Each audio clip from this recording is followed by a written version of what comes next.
"You don't belong here, boy. This is first class, not a shelter." Those were the last words 10-year-old Leo heard before he was dragged out of seat 1A. His ticket crushed in a stranger's hand. He sat in the aisle, humiliated, tears stinging his eyes as the wealthy passengers laughed. They thought they had won. They thought power was about the clothes you wear or the color of your skin. But they didn't know that the private jet parked on the tarmac had just delivered the airline's CEO, Leo's father, who was walking up the jet bridge at that very second. And when he stepped on board, the silence would be deafening. This is the story of how arrogance crashed and burned at 30,000 feet. You won't believe who gets the final say. The silence of the first-class cabin on Stratus Airlines Flight 902 from New York to London was sacred. It was a silence purchased for $12,000 a seat, a realm where the air smelled of bergamot and filtered money. To Beatrice Vander Woodson, this silence was her birthright. Dressed in a vintage Chanel tweed blazer that cost more than most cars, with her silver hair coiffed into an impenetrable helmet of hairspray, she adjusted her diamond brooch and waited for her pre-flight champagne. She was a woman who had never heard the word no without immediately asking to speak to a manager. She glanced at seat 1A, her brow furrowed. The seat usually reserved for diplomats. A list of celebrities or captains of industry was currently occupied by a child. He looked to be about 10 years old. He was black, wearing a faded, oversized gray hoodie that looked like it had been through the wash 100 times too many. His sneakers were scuffed Nikes with frayed laces. He was wearing large noise-canceling headphones that looked too big for his head, and his eyes were glued to a Nintendo Switch. Beatrice stiffened. She looked around the cabin, expecting to see a guardian, a nanny, or perhaps a celebrity rapper parent. But the seat next to him, 1B, was empty. The boy was alone. "Excuse me," Beatrice snapped, her voice cutting through the ambient jazz music like a serrated knife. Leo didn't hear her. He was deep in a level of Zelda, his tongue poking out the corner of his mouth. Beatrice's face flushed a dangerous shade of crimson. She reached out with a manicured hand, adorned with a 3-carat sapphire, and tapped the boy's shoulder hard. Leo jumped, startled. He pulled his headphones down around his neck, looking up with wide, confused brown eyes. "Huh, sorry, did I bump you?" His voice was polite, soft-spoken. But Beatrice wasn't listening to his tone. She was looking at his attire. "Where's your ticket, young man?" Beatrice demanded, not bothering to lower her voice. The other passengers in first class, a tech mogul in 2A and a retired politician in 2B, looked up from their tablets. Sensing blood in the water, Leo blinked. "My ticket. It's in my pocket." "Let me see it," she commanded, holding out her hand. "I don't think I have to show you," Leo said, shrinking back slightly into the plush leather seat. "I showed the lady at the gate. Don't get smart with me," Beatrice hissed. "This is the first-class cabin. The economy section is back there." She pointed a jagged finger toward the curtain separating the haves from the have-nots. "You are obviously lost or playing some sort of prank. Do you have any idea how much these seats cost?" "I know where I'm sitting, ma'am," Leo said, his voice trembling slightly but holding firm. "My dad putted me here." Beatrice let out a cruel barking laugh. "Your dad?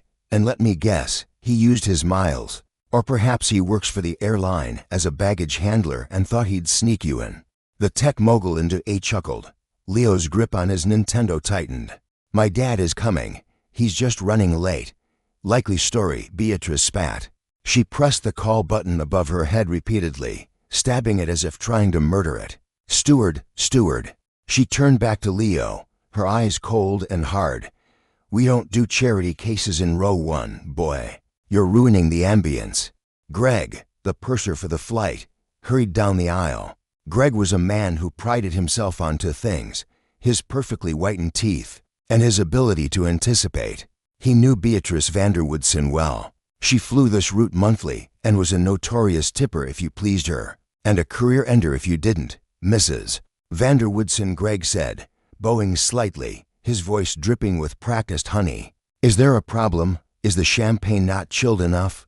"The champagne is fine, Greg," Beatrice said, gesturing dramatically at Leo. "The problem is the trash in seat 1A." Greg froze.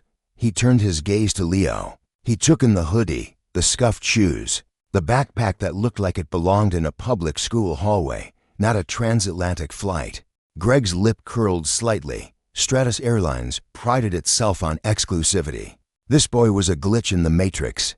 "Sir," Greg said, addressing the 10-year-old with a tone usually reserved for unruly drunks.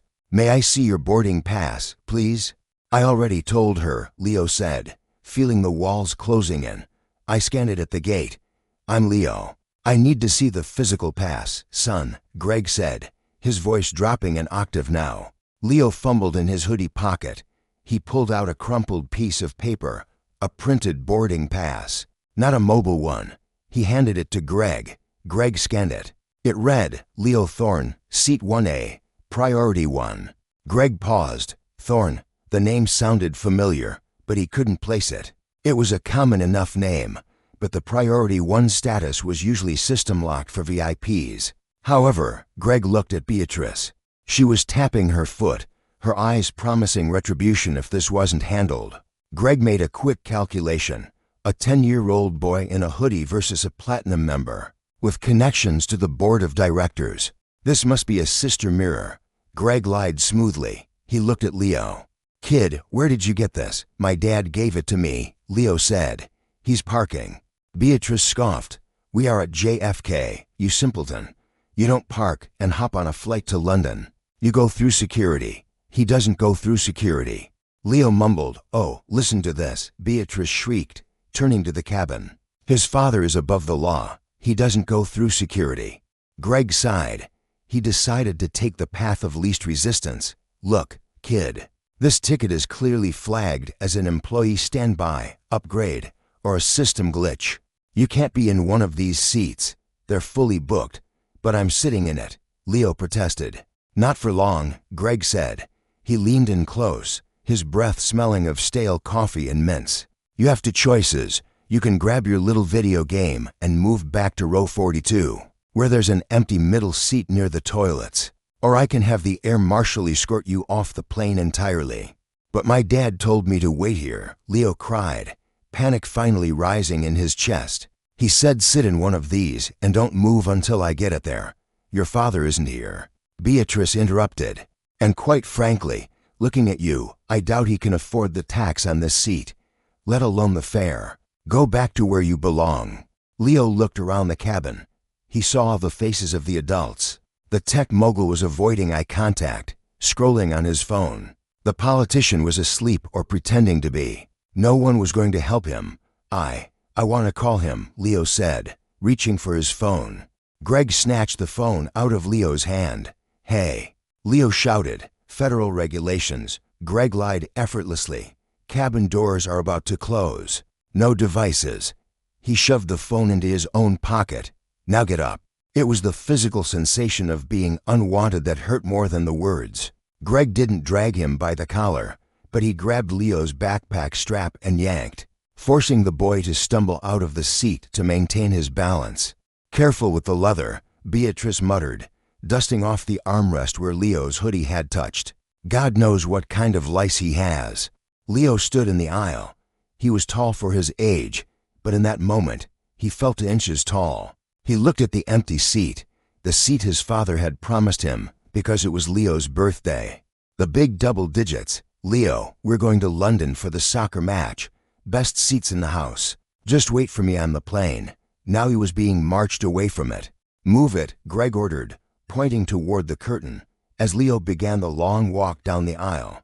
Beatrice called out, loud enough for everyone to hear. "And tell the crew back there to spray some air freshener. It smells like urban distress up here now." A few passengers in business class chuckled as Leo walked by, head down, clutching his Nintendo Switch to his chest like a shield. They passed through the business class curtain, then the premium economy curtain. Finally, they reached the back of the plane. The air was stuffier here. It was crowded, and babies were crying. Greg stopped at row 42. It was the very last row, right against the lavatories. The seats didn't recline. The smell of chemical disinfectant was strong. "Sit," Greg said, pointing to the middle seat between a large man eating a tuna sandwich and a woman with a cat. "Carry her on her lap." "My phone," Leo whispered. "You'll get it when we land." Greg said dismissively. If you behave. If I hear one peep out of you, I'm telling the captain you're a security threat. Greg turned on his heel and marched back toward the front of the plane, disappearing through the curtains, back to the world of champagne and warm nuts. Leo sat down. The man with the tuna sandwich looked at him. You lost, kid. Leo shook his head, biting his lip to stop the tears. No, he whispered. I'm just waiting. Back in first class, Beatrice was triumphant. She accepted a glass of Dom Perignon from Greg. Thank you, Greg, she purred. You handled that beautifully. I'll be sure to mention your efficiency in my review to the airline board. Just doing my job.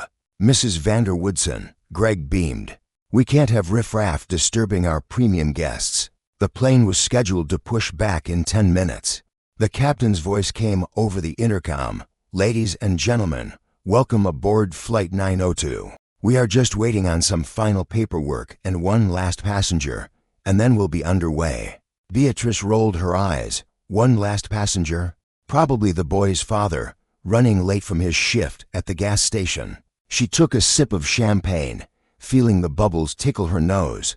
She felt powerful. She felt righteous. She had no idea that the final paperwork was actually a security clearance for a private vehicle, driving directly onto the tarmac. She had no idea that the last passenger wasn't running late. He had been in the cockpit for the last 5 minutes, conducting a surprise inspection of the pre-flight checklist with the pilots.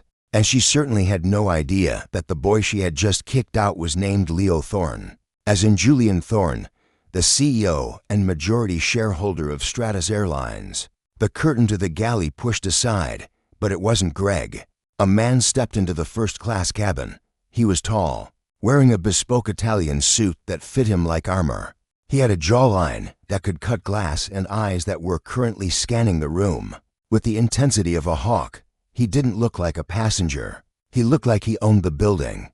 Because he did. It was Julian Thorne. He held a sleek leather briefcase in one hand and a small wrapped birthday gift in the other. He had a smile on his face, the smile of a father excited to see his son. He looked at seat 1, and his smile vanished. The seat was empty. Julian frowned. He checked his watch and looked at 1B, which was empty. He looked around the cabin. Excuse me, Julian said. His voice wasn't loud, but it carried a natural authority that made the tech mogul stop scrolling, and the politician wake up. Greg, who was in the galley preparing warm nuts, poked his head out. His face went white. He recognized the face immediately. It was the face on the company newsletter and in the training videos. Mr. Thorne, Greg stammered, dropping the bowl of nuts. They scattered across the floor. Greg, is it? Julian glanced at the man's name tag, then back to the empty seat. Where's my son? I sent him ahead with his boarding pass, seat 1A. The silence that fell over the cabin was heavier than the one Beatrice had enjoyed earlier. It was a suffocating, heavy silence. Beatrice lowered her champagne glass slowly. Her hands started to tremble. Your son? She whispered. Julian turned his gaze toward her. His eyes were dark, intelligent, and currently very confused. Yes, a boy, 10 years old, wearing a gray hoodie because it's his favorite. He was sitting right there. Greg couldn't speak. His throat had closed up. Beatrice looked at Greg. Greg looked at the floor. Well, Julian's voice hardened. I'm waiting. The silence that had previously been a luxury commodity in the first-class cabin now transformed into a suffocating, heavy blanket. It was the kind of silence that precedes a thunderclap. Julian Thorne stood in the center of the aisle, his presence dominating the space. He wasn't yelling. He wasn't throwing things. He was simply standing there, waiting for an answer. And that was infinitely more terrifying. Greg, the purser, felt sweat trickle down his back, soaking his starch-stiffened uniform. His mind was racing, trying to find a plausible excuse, a loophole, anything that could explain why he had exiled a 10-year-old boy to the back of the plane. But looking into Julian's eyes that were currently cold enough to freeze jet fuel, Greg realized there was no handbook for this. I asked a question, Julian said, his voice dropping to a dangerously low register. He took a step closer to Greg. Where is my son? Greg's mouth opened and closed like a fish out of water. Sir, Mr. Thorne, There was a situation, a misunderstanding regarding the validity of the boarding pass. The young man, he didn't have the proper credentials on display. And to preserve the integrity of the first-class cabin. Integrity, Julian repeated the word as if it tasted like poison.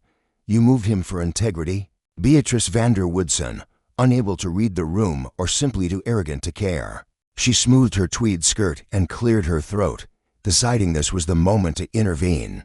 Oh, let's not be too harsh on the staff, Beatrice said, her voice dripping with Fox sweetness. The boy was clearly out of place, darling. He was unkempt. He was wearing a hoodie, and he was disturbing the peace.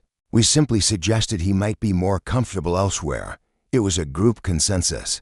She gestured vaguely to the tech mogul into A and the politician into B, hoping for backup. Both men immediately found the carpet patterns on the floor incredibly fascinating. Refusing to make eye contact, Julian turned his head slowly toward Beatrice. It wasn't a quick glance. It was a calibrated assessment. He looked at her diamond brooch, her expensive blazer, and finally her eyes. And who are you? Julian asked, his tone flat. I am Beatrice Vander Woodson, she announced, lifting her chin. I am a Platinum Elite member. I've been flying Stratus for 20 years. I know the standards of this airline better than anyone. Is that so?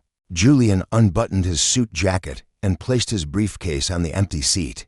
Seat 1B. Then you should know that Stratus Airlines' core value, printed on page 1 of the employee handbook and the passenger charter, is respect for every soul on board. Tell me, Mrs. Vander Woodson, did my son disrespect you? Well, he existed. Beatrice huffed, flushing pink. He was sitting in seat 1A. That seat is for VIPs, not for children playing video games. That seat, Julian said, enunciating every syllable, was paid for by me, full fare. It wasn't an upgrade. It wasn't miles. I paid $12,000 so my son could sit next to me on his birthday. The color drained from Beatrice's face so fast it looked like she might faint. His birthday? Yes, Julian said. He reached into his pocket and pulled out his phone. He tapped the screen a few times and held it up. It showed the flight manifest. Leo Thorne, 1A. It's right here in the system. Which means, Julian turned back to Greg. The purser was now trembling visibly. Which means, Julian continued, that you manually overrode the system to move him. You ignored the digital ticket. You ignored the name. Why? Greg swallowed hard. Mrs. Vander Woodson, she insisted. She said he didn't belong. I didn't want to cause a scene, sir. So you bullied a 10-year-old instead. Julian summarized, because it was easier than standing up to a difficult passenger. Greg stammered.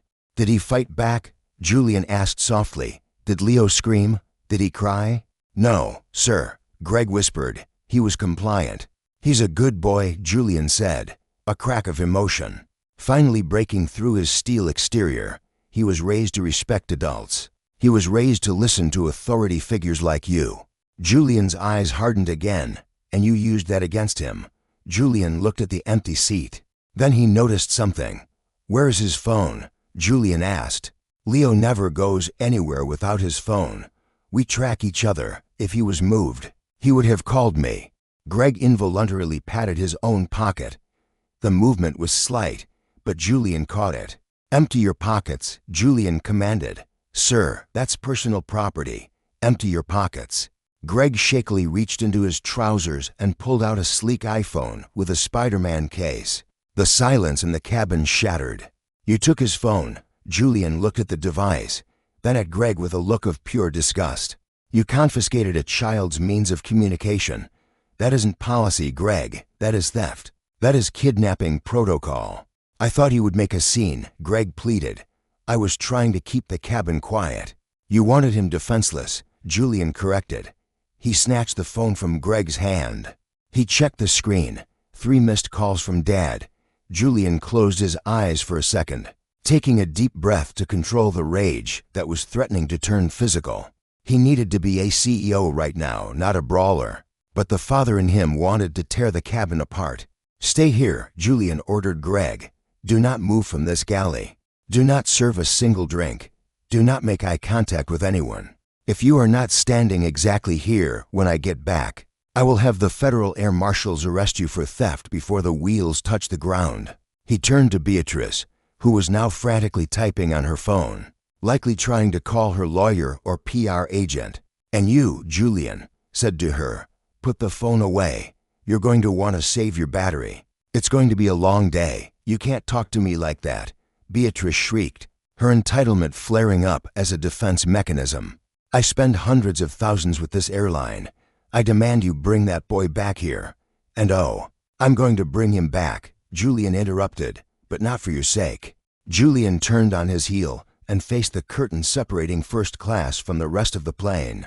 He adjusted his cuffs, picked up the wrapped birthday gift he had left on the seat, and walked through. Walking from first class to the back of the plane was a journey through social stratification. Julian passed through the business class cabin, where passengers were already sipping mimosas, oblivious to the drama in the front. He passed through premium economy, where people were adjusting their leg rests. Then he hit the main economy cabin. The air changed. It was warmer here. The hum of the auxiliary power unit was louder. The seats were packed 3 by 3. It was a sea of humanity. Tired parents, excited tourists, students with backpacks. Julian Thorne, in his $3,000 suit, stood out like a beacon. Heads turned as he walked down the narrow aisle. He bumped shoulders with people and had to turn sideways to let a mother carrying a baby squeeze past toward the lavatory. He looked at the row numbers, 20, 25, 30. His heart ached. He had built this airline to be better than the others, to be more comfortable. But seeing the stark difference now, through the eyes of a father searching for his banished son, he felt a pang of guilt. But that guilt was nothing compared to the fury he felt toward the people who had put Leo back here. He reached the back, row 40. The smell of the lavatory chemicals was pungent. Here, the engine noise was a dull roar. Row 42, the very last row. The seats that didn't recline. Julian stopped there, sandwiched between a large man wiping mustard off his chin and an elderly woman cooing at a cat.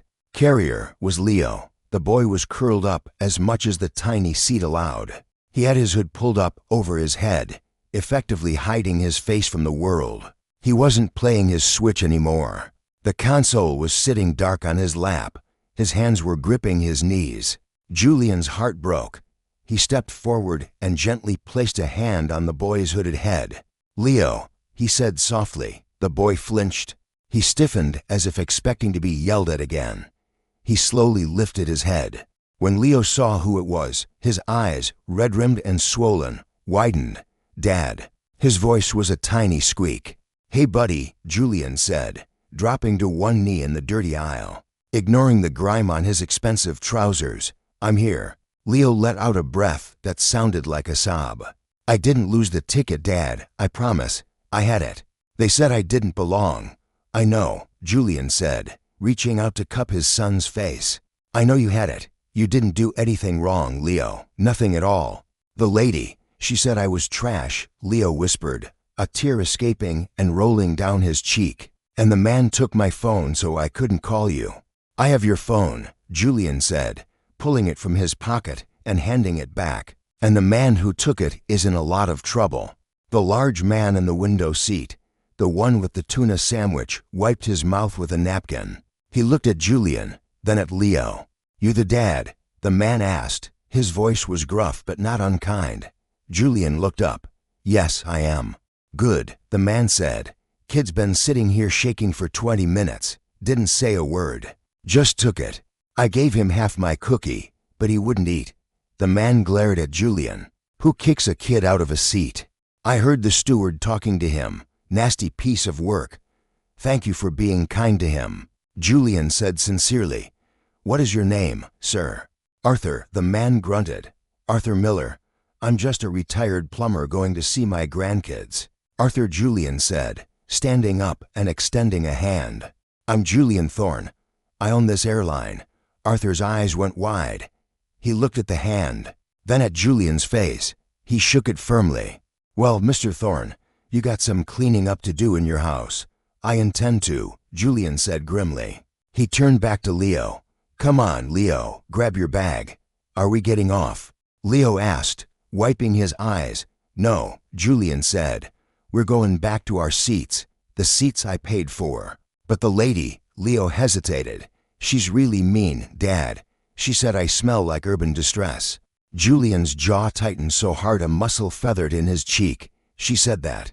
Leo nodded. Leo, Julian said, his voice firm and loud enough for the surrounding rows to hear. You are a thorn. You are the son of the man who built this plane. You do not bow to people like that. You walk with your head up. Do you understand? Leo nodded, gaining a little strength from his father's confidence. He grabbed his backpack and stood up. Arthur, Julian said, turning back to the plumber. Would you do me a favor? Depends, Arthur said. Come with us, Julian said. Arthur blinked. To the front, yes, seat 1B is empty. But I have a feeling seat 2A is about to become available too. I'd like you to have it. Arthur grinned a wide, gap-toothed smile. Well, I ain't never turned down an upgrade. Let me grab my bag. And you, ma'am, Julian addressed the lady with the cat. Would you like to stretch your legs? I believe seat 2B will also be vacant shortly. The lady, whose name was Sarah, looked bewildered. Oh my, with Fluffy? Fluffy is welcome in first class today, Julian declared. A ripple of whispers broke out in the economy cabin. People were pulling out their phones. The CEO, Dad, was taking the plumber and the cat lady to the front. It was the kind of Robin Hood moment that went viral instantly. Julian took Leo's hand. Lead the way, son, it's your plane. Leo took a deep breath. He pulled his hood down. He adjusted his backpack straps, and then, holding his father's hand, he began the long walk back. But this time, it wasn't a walk of shame, it was a procession. As they walked back through the curtains, the atmosphere shifted. They passed Greg in the galley. Greg was standing exactly where Julian had told him to, staring at the floor, looking like a man waiting for the executioner. They stepped into the first-class cabin. Beatrice was on her second glass of champagne, trying to laugh loudly with the politician, pretending that everything was normal. When she saw Julian return, not just with the boy, but with a large man in a flannel shirt and an old woman carrying a cat carrier, her laughter died in her throat. What is this? Beatrice demanded, standing up. This is a mockery. You cannot bring these people in here. Julian guided Leo to seat 1A. Sit down, Leo.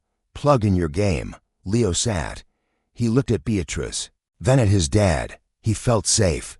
Julian turned to Beatrice. The cabin was silent again. The captain had not pushed back yet. Julian had obviously sent a message to the cockpit to hold the flight. Mrs. Vanderwoodson, Julian began, his voice projecting clearly. You mentioned earlier that you are a Platinum Elite member. That's right, she snapped. And I will be reporting this entire charade to the board. No need, Julian said calmly. I am the board, and as of 30 seconds ago, I have revoked your status. Beatrice froze. You can't do that. I can, and I did. I also ban you from Stratos Airlines for life. Beatrice's mouth dropped open. This is illegal. I have a ticket. I'm refunding your ticket, Julian said right now, along with Mr. Henderson in 2A and Mr. O'Malley in 2B. The tech mogul and the politician looked up. Startled, us, the politician sputtered. I didn't do anything. Exactly, Julian said, his eyes burning. You sat there and watched a grown woman and a grown man bully a 10-year-old boy. You watched them steal his phone. You laughed. You did nothing. In my book, that makes you complicit. Julian pointed to the open cabin door. Get off my plane. You have got to be kidding me. The tech mogul laughed nervously. I have a meeting in London in 6 hours. You can't kick me off. I'm a shareholder. Not a majority one, Julian countered. And frankly, I don't care if you're the King of England. If you can't show basic human decency to a child, you don't fly on my jets. You have 2 minutes to gather your belongings and leave, or I will have airport security drag you out. And trust me, the passengers in economy are filming this. You really want to be on YouTube, being dragged out by the cops? The reality of the situation hit them. The tech mogul cursed under his breath, grabbed his laptop bag and stormed out, shoving past Greg in the galley. The politician, realizing his public image was on the line, stood up quickly. I apologize to the boy, he muttered, trying to save face before hurrying off the plane. That left Beatrice. She stood alone in the center of the cabin. Her allies were gone. The staff was against her. The owner was staring her down. "I will sue you," she hissed. "I will sue you for every penny you have." "Get in line," Julian said dismissively. "But you'll have to do it from the terminal." "Greg," Julian called out to the purser. Greg stepped into the cabin, shaking. "Yes, Mr. Thorne. Escort Mrs. Vander Woodson off the aircraft," Julian ordered. "And then, Greg, you get off with her." Greg's knees buckled. "Sir, please, I have a mortgage." You should have thought about that before you targeted a child," Julian said, his voice devoid of sympathy. "You are fired, Greg. Effective immediately. Hand over your badge." Greg, tears streaming down his face, unpinned his wings and his ID badge.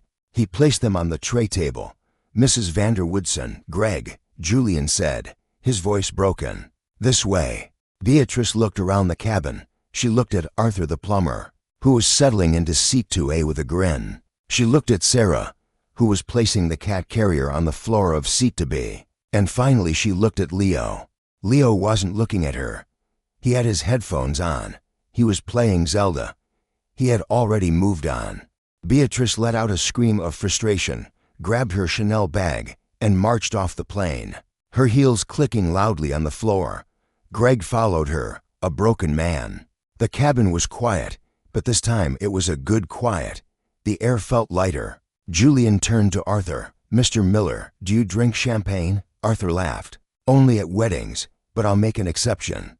"Good," Julian smiled. He turned to the other flight attendant, a young woman named Jenny, who had been hiding in the galley too terrified to speak during the altercation. "Jenny, is it?" Julian asked. "Yes, Mr. Thorne," she squeaked. "You are now the purser for this flight. Close the doors. Let's go to London." Julian sat down in seat 1B next to his son.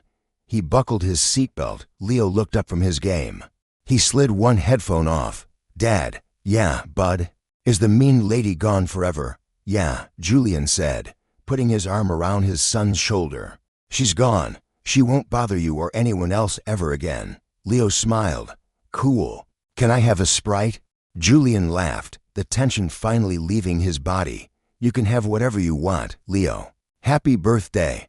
As the plane pushed back from the gate, Julian looked out the window. He could see Beatrice standing in the terminal window, looking furious. He didn't feel a shred of pity. He turned his attention back to the only thing that mattered, his son safely beside him, leveling up in his game.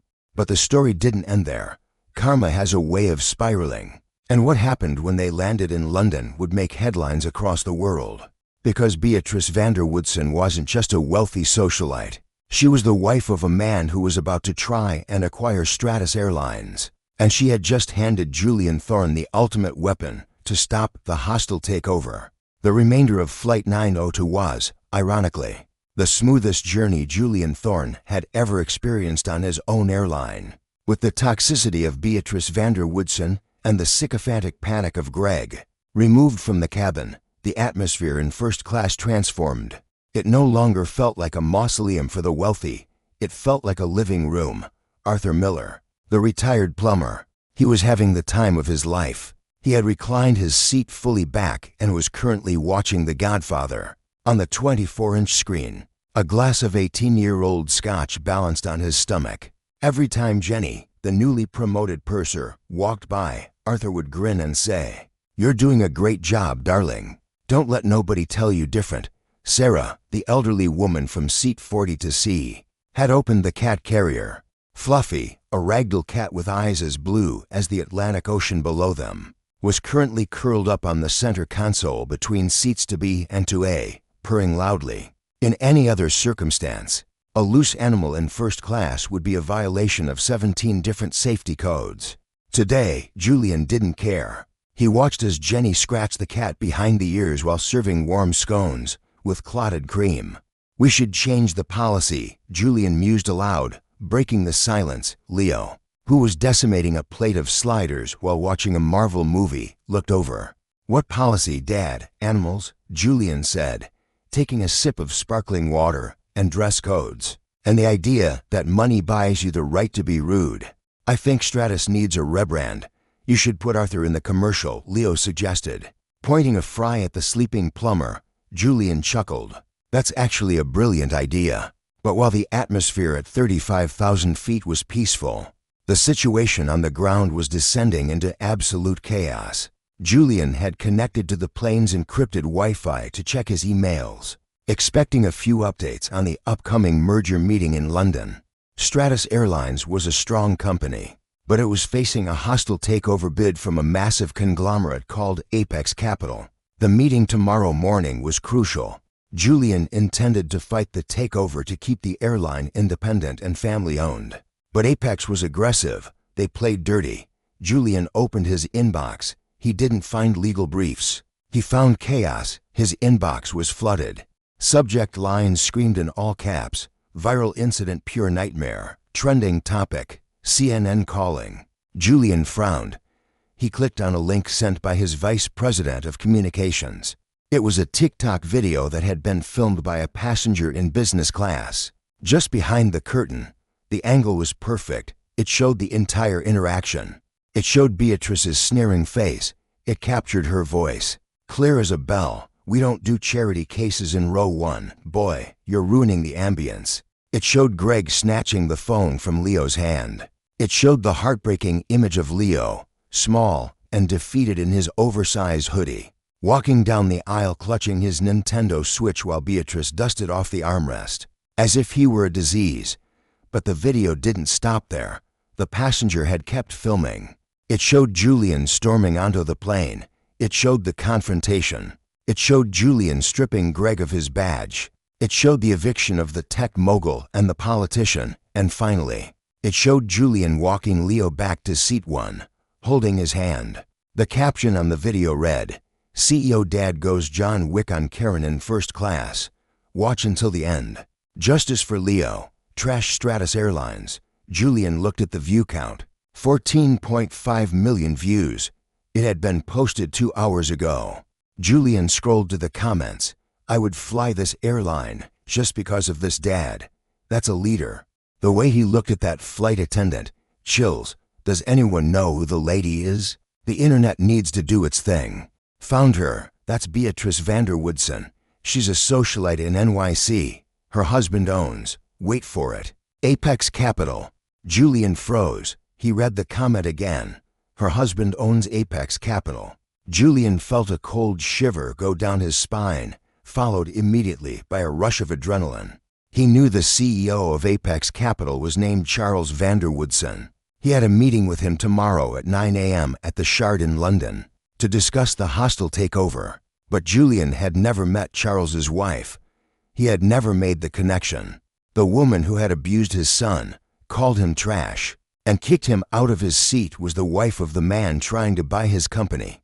A slow, dangerous smile spread across Julian's face. "Dad," Leo asked, noticing the shift in his father's demeanor. "You look like the villain in my video game." "No, Leo," Julian said, closing his laptop with a satisfying snap. "I'm not the villain, but I think I just found the cheat code." London, England, 700 a.m. The arrival at Heathrow was unlike anything Julian had ever experienced. Usually, he could slip through a private terminal unnoticed. Not today when the jet bridge connected. The airport manager was waiting at the door, flanked by 4 security guards. "Mr. Thorne," the manager said, looking harried. "We have a situation. The paparazzi are swarming the private exit. There are hundreds of them and fans. There are people with signs." "Signs?" Julian asked, guiding a sleepy Leo out of the plane. Arthur and Sarah followed, looking bewildered. "Yes, sir. Signs that say Team Leo and down with Beatrice." Arthur let out a belly laugh. "Well, I'll be damned. The kid's famous. We've arranged a decoy car," the manager continued, "but the press is relentless. The video is playing on BBC News." "Let them play it," Julian said calmly. "Arthur, Sarah, I've arranged for a driver to take you both to your hotels. Arthur, enjoy your grandkids. Sarah, give Fluffy a treat for me." "You're a good man, Mr. Thorne," Sarah said, shaking his hand. "Don't let those suits get you down." "I won't," Julian promised. He turned to his son Leo. "You're going to go with Uncle Silas to the hotel. You can order whatever room service you want. I have a meeting to get to." "Is it a boring meeting?" Leo asked, rubbing his eyes. Usually, yes, Julian said, adjusting his tie in the reflection of the terminal window. But today, I think it's going to be very interesting. The Shard, London, 8:55 a.m. The offices of Apex Capital occupied the top 3 floors of the Shard. The view was breathtaking, overlooking the Thames and the sprawling history of London. It was a view designed to intimidate. Charles Vanderwoodson sat at the head of a massive mahogany table in Boardroom A. He was a man who looked like he had been manufactured in a factory that produced corporate sharks. He had silver hair, a tan that came from winters in St. Bart's, and a suit that cost more than the average American household income, usually. Charles was the picture of composure. Today, he looked like he had swallowed a grenade. His phone had been ringing non-stop since 4 a.m. Stratus Airlines stock was rallying, but Apex Capital stock was taking a hit. And the hashtags were destroying his brand. He looked at the empty chair at the other end of the table. Julian Thorne was late. He's playing games, Charles muttered to his legal team. He knows we have the leverage. He knows we can force the buyout. Sir, his chief counsel whispered nervously. Have you seen the latest update? The petition to ban Apex from government contracts. Because of discriminatory practices, it has hit 500,000 signatures. It's my wife. Charles slammed his hand on the table. It's not the company, it's Beatrice. She's a liability. The public doesn't see the difference. Sir, and well, Mr. Thorne is the hero of the narrative. Attacking his company right now would be PR suicide. The double doors to the boardroom swung open. Julian Thorne didn't just walk in. He made an entrance. He looked fresh, energized, and utterly unbothered by the jet lag. He carried a single slim file folder. Gentlemen, Julian said, his voice echoing in the silent room. Apologies for the delay. I had to drop my son off. You know how it is. Family first. The mention of son made Charles flinch. Julian walked to the end of the table. He didn't sit down. He stood, resting his hands on the back of the leather chair. Mr. Thorne, Charles said, trying to regain control.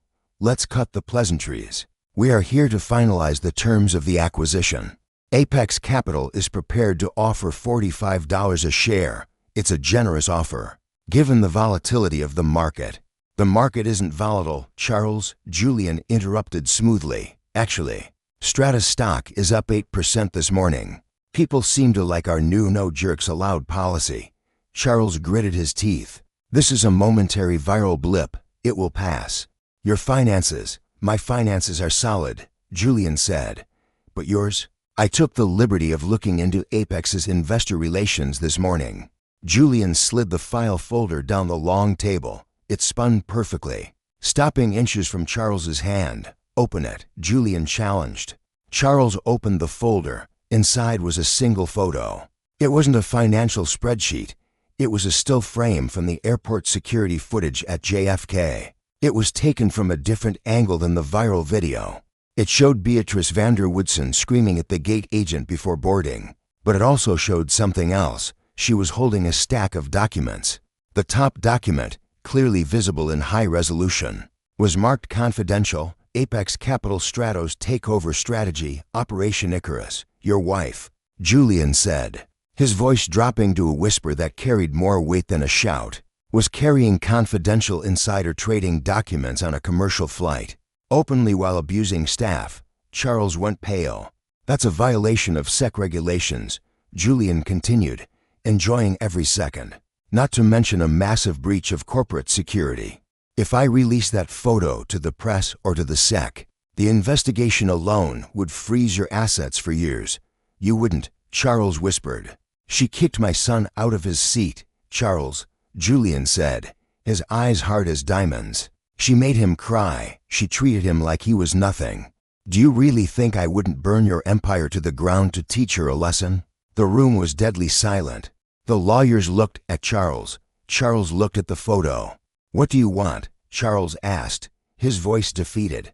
I want the hostile takeover withdrawn, Julian said immediately. I want a public statement from Apex Capital apologizing for the incident involving your family member. And I want you to sign a 10-year non-compete agreement regarding Stratus routes. That's extortion, Charles hissed. No, Julian smiled. That's karma. You have 5 minutes to decide. After that, I post the photo. Charles looked at his lawyers. They all shook their heads. He had no move. His wife's arrogance had not only cost her a seat in first class, it had just cost him a multi-billion-dollar merger. Charles picked up his pen. His hand was shaking. Fine, he spat. As Charles signed the documents that would save Stratos Airlines, Julian's phone buzzed. It was a text from Leo. Dad, Uncle Silas says we can go to the Harry Potter studio tour. When are you coming? Julian typed back. On my way, buddy. Just taking out the trash. The fallout was swifter than a supersonic jet. By the time Julian and Leo boarded their return flight to New York a week later, the landscape of their lives had changed forever. Charles Vander Woodson didn't just surrender the hostile takeover. He severed the limb that was poisoning his reputation. 2 days after the meeting at the Shard, the tabloids ran the headline everyone was waiting for. Billionaire files for divorce. From viral Karen, citing irreconcilable differences and reputational damage, Charles cut Beatrice loose with a watertight prenuptial agreement and the evidence of her exposing company secrets. Beatrice walked away with a fraction of the settlement she expected. She was last seen at Heathrow arguing with a ticket agent about bag fees for an economy ticket on a budget carrier. She had become a pariah in the high society circles she once ruled. The Hamptons didn't want her. The galas uninvited her. She was left with her Chanel blazer but nowhere to wear it. The silence she had demanded in first class was now the silence of her empty social calendar. Stratos Airlines, conversely, entered a golden age. Julian launched the Every Soul on Board campaign. The face of the campaign wasn't a model. It was Arthur Miller, the retired plumber, winking from billboards with the slogan, "First class respect, no matter where you sit." The airline's stock didn't just recover, it doubled. But the real victory wasn't on Wall Street. It was in Seat 1A on the flight home. The cabin was peaceful. Julian had implemented a new rule. Flight crews were empowered to remove anyone who mistreated another passenger, regardless of their net worth. Leo sat in 1A wearing a new hoodie he'd bought at the Harry Potter studio. He wasn't playing his game this time. He was looking out the window at the clouds. "Dad," Leo asked softly. "Yeah, Leo." Julian looked up from his book in Seat 1. "Did you think she learned her lesson?" Julian looked at his son, a boy who, despite being humiliated, he still had the empathy to wonder about the woman who hurt him. "I think the world has a way of teaching us what we need to know, Leo," Julian said gently. "Sometimes it uses a whisper, sometimes it uses a sledgehammer." "She got the hammer," Leo nodded, satisfied. "I like our airline better now." "Me too, son." Julian smiled, reaching over to squeeze Leo's shoulder. "Me too." They flew into the sunset, not as CEO and heir, but as a father and son who had stood their ground. They proved that while you can buy a first-class ticket, you cannot buy class. And sometimes, the most powerful person on the plane is the quiet boy in the gray hoodie. And that is how the arrogance of one woman took down a billion-dollar merger and changed an entire airline forever. It's a powerful lesson. Be kind, because you never know who you're talking to. The person you mistreat today might be the one holding the keys to your future tomorrow. If you enjoyed this story of instant karma and justice, please smash that like button. It really helps the channel. And don't forget to subscribe and hit the bell notification so you never miss a story. About the underdog winning. What would you have done if you were in Julian's shoes?